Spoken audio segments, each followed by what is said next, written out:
Welcome back to the British Insight channel. This week, we're covering a story that has stirred reactions across a broad spectrum of voices.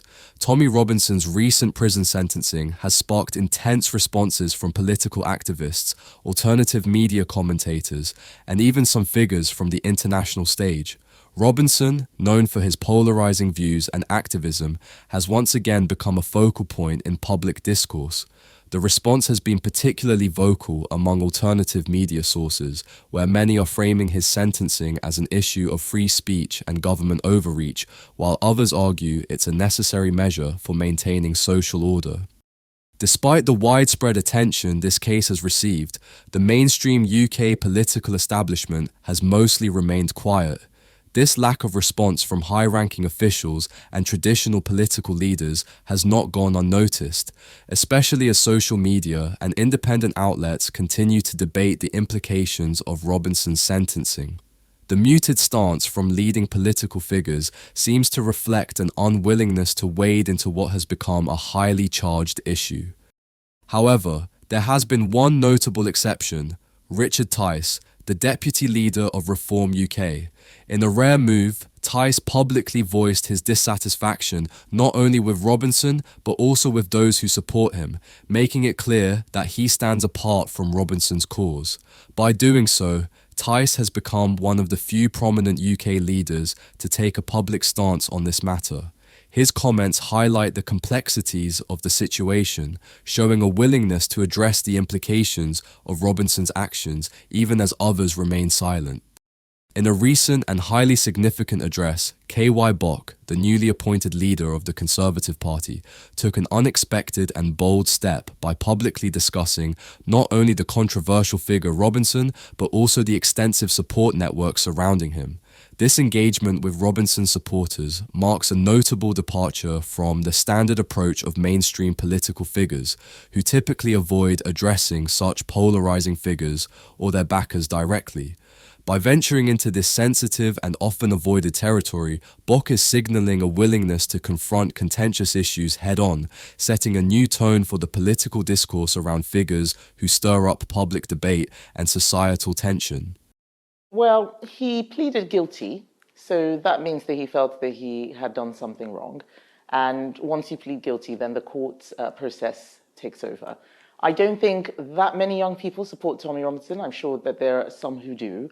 But I think it's very important that young people understand that the justice system in this country is fair. And where people believe that it isn't, they should contact their local representatives, their members of parliament, so that we can do what we can to make it better.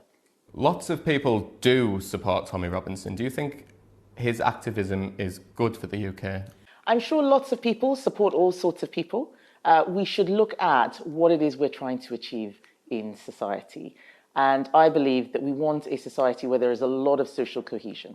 It doesn't mean that there are, that there's perfection or that we are living in a utopia. But all that I try and do as a politician is bring people together.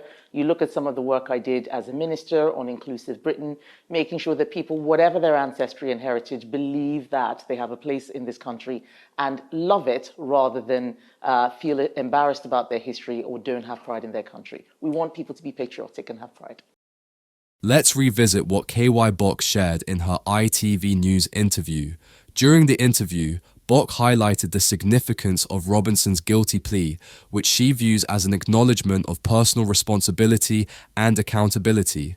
By accepting responsibility, Robinson reinforces the importance of the UK's justice system and its role in upholding standards of fairness. Bok emphasised that while some individuals may support Robinson, it remains essential, particularly for younger generations, to trust in the legal processes that work to ensure justice and equity for all citizens. She conveyed that the justice system is not merely punitive, but a vital structure that safeguards fairness and accountability across society, regardless of one's social standing or popularity. Bok's approach was notably balanced and respectful, as she carefully acknowledged the reality of Robinson's supporters without offering explicit approval of his actions.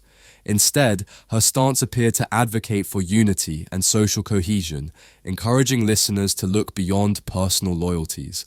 By focusing on the strength and integrity of the justice system, she subtly encourages her audience to prioritize collective trust over individual biases or divisions. In this way, her words reach out to a broad and diverse audience, appealing to the need for societal solidarity in complex times. Bok's remarks reveal an understanding of the importance of bridging differing viewpoints within the nation, fostering a shared commitment to upholding the values of justice and unity for all.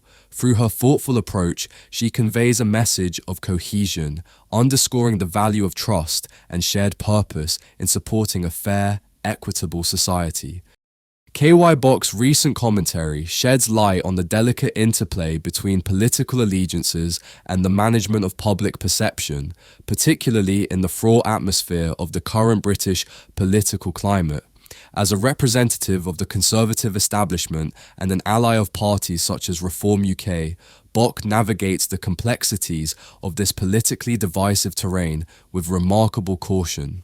Her communication strategy aims to steer clear of potential controversies that could stoke public discontent. This tactic becomes even more relevant as we approach the anniversary of the Gunpowder Plot, a historic event that symbolized dissent against government authority. In her speech, Bok used the moment to advocate for ideals of unity and patriotism, which are particularly relevant in today's polarized society. However, her focus on these ideals is not just rhetorical. She acknowledges the diverse nature of her audience, which varies widely in political and emotional orientation. Bok's efforts to connect with mainstream political values while also resonating with the diverse sentiments of her audience are a testament to her efforts to strike a balance. She aims to find a common ground that not only honors shared values but also acknowledges the diversity of her audience, thereby maintaining a fragile unity. Her clear approach to these complex issues demonstrates a deep understanding of the political landscape and the strategic acumen required to navigate it successfully.